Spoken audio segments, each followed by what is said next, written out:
student, class 8, chapter 3rd, civics. Now I am going to discuss about the civil service.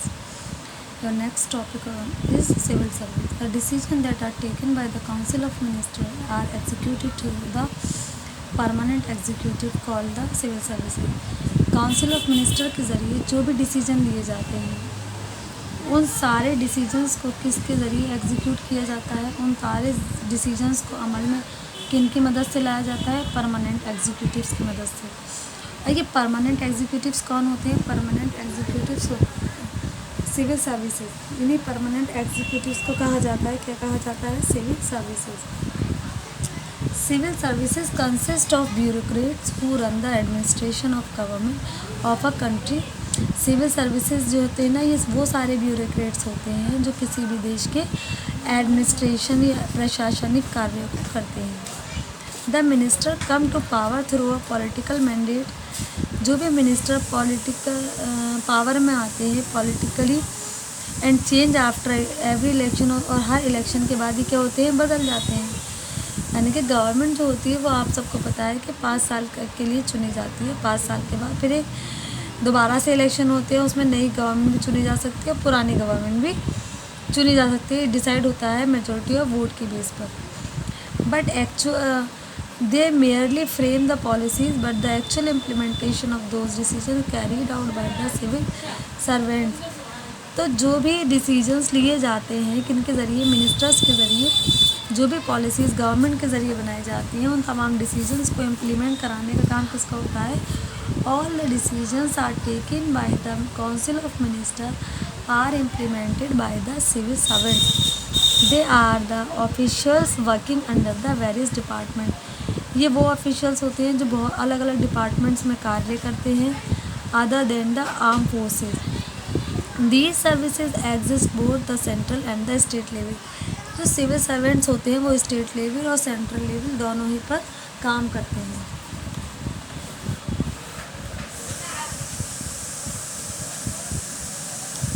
Eight the central level the civil service include 3 types of all India service. अगर हम central level की बात करें तो civil service में 3 तरह की services शामिल हैं। IAS Indian administrative service, number 2 IPS Indian police service, IFS Indian forest service. Next topic है हमारा सिलेक्शन ऑफ सर्वेंट्स। इन सिविल सर्वेंट्स का सिलेक्शन कैसे होता है? The selections of civil servants is done at the central level through an independent body called the Union Public Service Commission.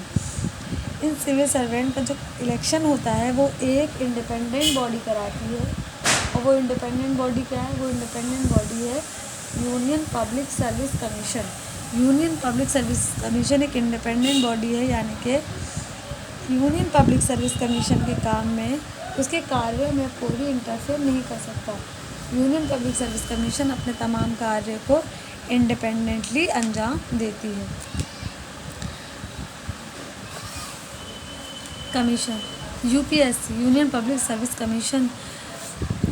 अब UPSC क्या करती है? ये करवाते competitive exams are conducted for a selection of civil servant. Civil servant के selection के लिए competitive exam होता है। The president of India appoint the chairman of the member of the UPSC। जो भारत का प्रेसिडेंट होते हैं वो UPSC के मेंबर्स उनके चेयरमैन को अपॉइंट करते हैं। Some of the IAS officer are placed in each state.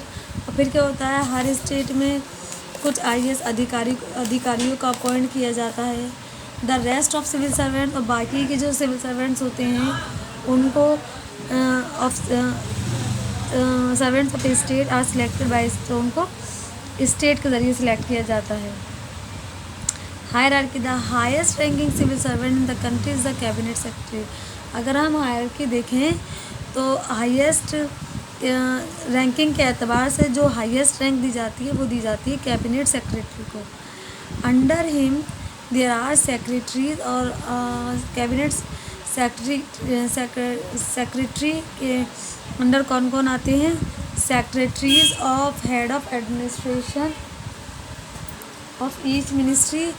हर एक मिनिस्ट्री के एडमिनिस्ट्रेशन के जो सेक्रेटरीज होते हैं वो कैबिनेट सेक्रेटरी की कैटेगरी में आते हैं।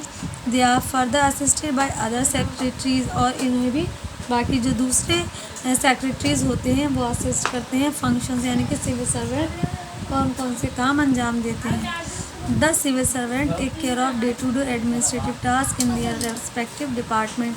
जो भी सिविल सर्वेंट्स होते हैं वो अपने अपने डिपार्टमेंट्स में रोज़ाना के जो भी प्रशासनिक कार्य होते हैं, एडमिनिस्ट्रेटिव टास्क होते हैं, उनको वो अंजाम देते हैं। Thus they are the one who carry out the policies of government. और जो भी गवर्नमेंट की पॉलिसीज़ होती हैं उनको एक तरह से इम्प्लीमेंट कराने का कार्य भी यही सिविल सर्वेंट्स करते हैं।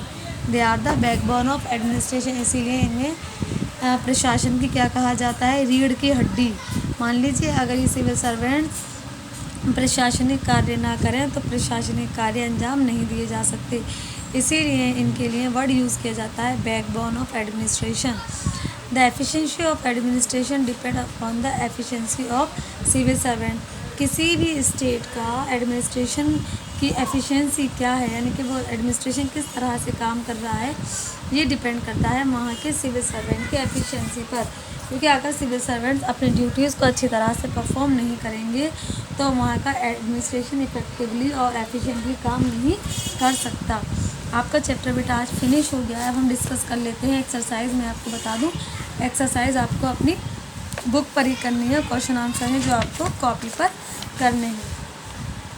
देखिए फर्स्ट है आपका, the president of India earn president of India को कितनी सैलरी मिलती है, 5 lakh. The after election the first session of parliament is address by the president of India. इस तरह the parliament enjoy 5 different categories of power. Last में इसमें आएगा fill in the blanks में क्या आएगा बेटा,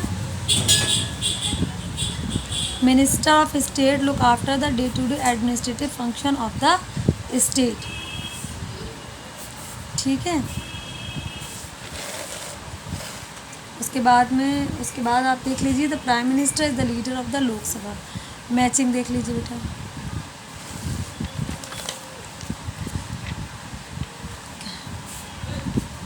कैबिनेट मिनिस्टर को मैच करना है। Defence, selection of civil servants UPSC, police service IPS, forest service scientific management of forest, council of minister collective responsibility. Fill in the blanks है। The ordinary bill can be introduce in either house of the parliament. उसका देख लीजिए second fill in the blank है आपकी, majority of house must bring charges against the president of him or her to be impeach. The total membership और राज्यसभा कितनी है, 250। State का nominal head को क्या कहते हैं, गवर्नर। लास्ट में cabinet secretary the highest ranking civil servant in the India. ये आपके ट्रू फॉल्स है, आपको ये भी अपनी बुक पर करना है। क्वेश्चन आंसर समझ लेते हैं। 20 से 30 शब्द वाले क्वेश्चन आंसर हैं। पार्लियामेंट जो है वो किससे मिल, what are the constituent of our parliament. हमारे पार्लियामेंट के कौन कौन से कंस्टिट्यूएंट है, president, Lok Sabha and Rajya Sabha. What is a money bill, money bill क्या है, वो appoint the minister in the union government, वो अपॉइंट द गवर्नर। गवर्नर का अपॉइंटमेंट कौन करता है। जो काउंसिल ऑफ मिनिस्टर में जो मिनिस्टर की 3 कैटेगरीज पाई जाती हैं उनके नाम लिखने हैं। 50 से 70 शब्दों के क्वेश्चन आंसर हैं। What made our constitution maker select a parliamentary form of government. जो हमारे संविधान को बनाने वाले थे उन लोगों ने भारत के लिए पार्लियामेंट्री फॉर्म ऑफ गवर्नमेंट को क्यों चुना। Enumerate the qualification of election as the president of India. Bharat के प्रेसिडेंट के लिए इलेक्शन के लिए क्या क्वालिफिकेशन होनी चाहिए। नेशनल इमरजेंसी क्या है।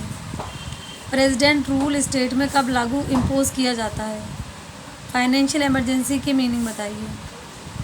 किस तरह के हालातों में प्रेसिडेंट को उसके ऑफिस से रिमूव किया जा सकता है। आपको ये है फिर 80 से 100 शब्द वाले question answer. Bring out the difference between Lok Sabha और राज्यसभा में क्या डिफरेंस है वो लिखना है।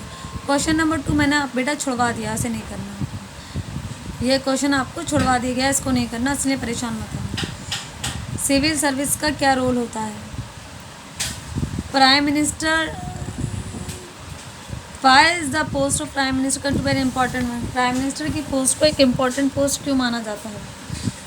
Discuss the legislative power of president. President की जो भी लेजिस्लेटिव पावर्स हैं उनको आपको लिखना है। क्वेश्चन आंसर आपको पूरे चैप्टर के अपनी कॉपी पर करने हैं और एक्सरसाइज बुक पर करनी है। आपको PDF भेज दी जाएगी। क्वेश्चन नंबर 2 आपको करना नहीं है, इसलिए परेशान होने की कोई ज़रूरत नहीं है। Next chapter I will discuss in next video. Thank you very much.